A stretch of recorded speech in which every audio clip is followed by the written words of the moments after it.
Welcome to Shiksha's Learning Hub.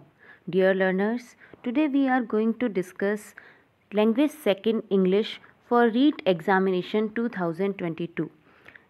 जैसा कि आप सब लोग जानते हैं कि रीट में हमको लैंग्वेज फर्स्ट और लैंग्वेज सेकंड दो लैंग्वेजेस चूज़ करनी होती हैं हमारे अपने accordingly.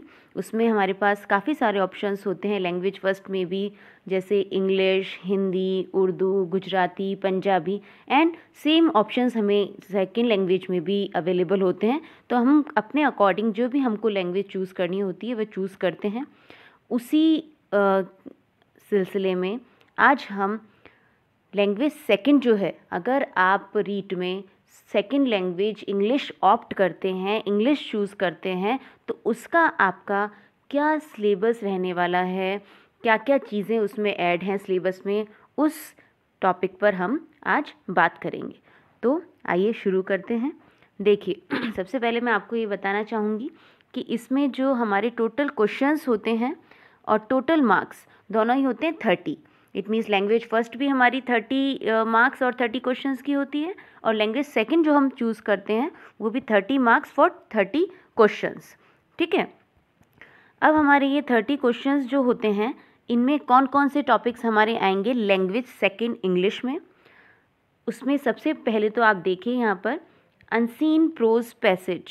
Okay, unseen prose passage, prose आप अच्छे से समझते हैं, प्रोज जिसको हम हिंदी में गद्य भाग भी कहते हैं, उससे रिलेटेड हमारा एक अनसीन पैसेज आएगा और हमको उससे जुड़े क्वेश्चंस सॉल्व करने होंगे, जिसमें linking device, subject verb concord, inferences, इस तरह के क्वेश्चंस हमको पूछे जाते हैं।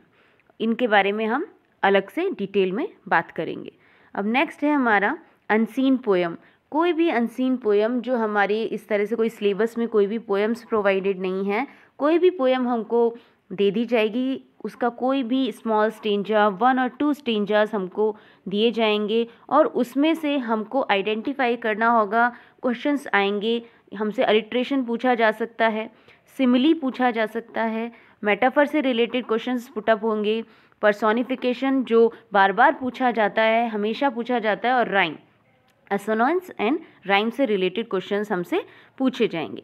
नेक्स्ट जो हमारा है मॉडल एक्सिलरीज, जो आप अच्छे से जानते हैं मॉडल्स जो होते हैं हमारे कॉमन ईडियम्स एंड फ्रेजेस, जहाँ पर बच्चे अक्सर गलती करते हैं तो हमको उसमें काफ़ी ध्यान देने की ज़रूरत होती है। लिटरेरी टर्म्स, लिटरेरी टर्म्स में हमारी एलिजी क्या होती है, एलिजी से रिलेटेड क्वेश्चंस, सोनेट से रिलेटेड क्वेश्चंस, इनकी डेफिनेशन से रिलेटेड भी आ सकते हैं। ठीक है, या फिर कोई छोटी सी लाइंस देकर उसमें से भी पूछ लिया जाता है। शॉर्ट स्टोरी या ड्रामा, इनसे रिलेटेड क्वेश्चंस भी हमसे पूछे जाते हैं। ठीक है, now basic knowledge of English sounds and their phonetic symbols. Listen carefully, हमसे इंग्लिश की जो साउंड्स हैं जितनी भी हैं, प, ब, ट, ड, क, ग, च, ज, ये जितनी भी साउंड्स हैं और उनके सिम्बल्स से रिलेटेड क्वेश्चंस, कोई भी जिस तरह से हमारे पीछे प्रीवियस जो एग्ज़ाम से वहाँ पूछे गए हैं फोनेटिक सिम्बल्स से, वैसे ही क्वेश्चंस हमसे आगे पूछे जाते हैं कि उनका सिंबल पूछ लिया जाता है, कोई भी वर्ड दे दिया जाएगा, अंडरलाइन करके पूछा जाता है कि ये वर्ड कौन सी साउंड से रिलेटेड है, ये जो लेटर है किस साउंड से रिलेटेड है। फिर 4 ऑप्शंस दे दिए जाते हैं और हमको एक ऑप्शन उसमें से टिक करना होता है।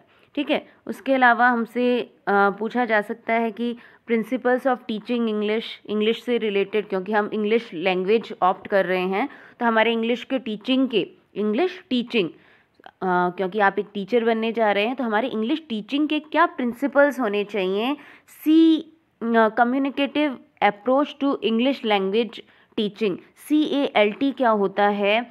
चैलेंजेस ऑफ टीचिंग इंग्लिश, हमको इंग्लिश पढ़ाने में जिन जिन डिफ़िकल्टीज़, जो भी डिफ़िकल्टीज़ आती हैं। हमारा रोल ऑफ होम लैंग्वेज क्या होना चाहिए, हमारी जो मदर टंग जो है उसका क्या रोल होना चाहिए इंग्लिश पढ़ाने में। ये सब इंग्लिश से टीचिंग से रिलेटेड क्वेश्चंस हमसे पूछे जाते हैं। नेक्स्ट है हमारा मेथड्स ऑफ इवैल्यूएशन। हमारा जो इवैल्यूएशन इंग्लिश की अगर हम टीचिंग कर रहे हैं तो जो फीडबैक हमारा स्टूडेंट से आ रहा है उसका इवैल्यूएशन का हमारे लिए क्या मेथड होना चाहिए, और उसका जब हमने इवेल्युएट कर लिया तो उसका हम रेमेडी किस प्रकार से करेंगे, जो भी एरर्स आए हैं हमारे सामने निकल के उससे रिलेटेड क्वेश्चंस हमसे पुट अप होते हैं। तो ये था हमारा टोटल एक छोटा सा आप कह सकते हैं सिलेबस, जो कि रीट में सेकंड लैंग्वेज अगर हम इंग्लिश ऑप्शन चूज़ करते हैं तो उसके लिए जो हमारा जो एक सिलेबस प्रोवाइडेड है वो है। अब इसमें एक बात लिखी हुई है, आप ध्यान से देखिए, the criteria for the MCQs will be based on the syllabus prescribe by the state government class 6 to 8। ठीक है, इट मीन्स इसका लेवल कौन सी क्लास तक का रहने वाला है इन क्वेश्चंस का जो हमसे पूछे जाएंगे 6 to 8।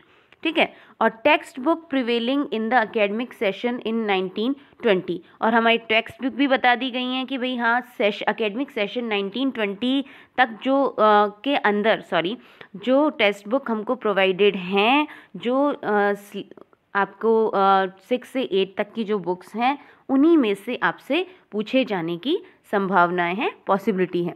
But the difficulty level, ठीक है, आप ध्यान से देखिए, डिफ़िकल्टी लेवल जो होगा क्वेश्चंस का will be up to the senior secondary level class 12th books, परंतु हमारे जो क्वेश्चंस हैं उनका जो डिफ़िकल्टी लेवल है वो क्लास 12th तक का हो सकता है। इट मीन्स हमको जो भी पढ़ना है बहुत अच्छे से पढ़ना है, every concept should be clear.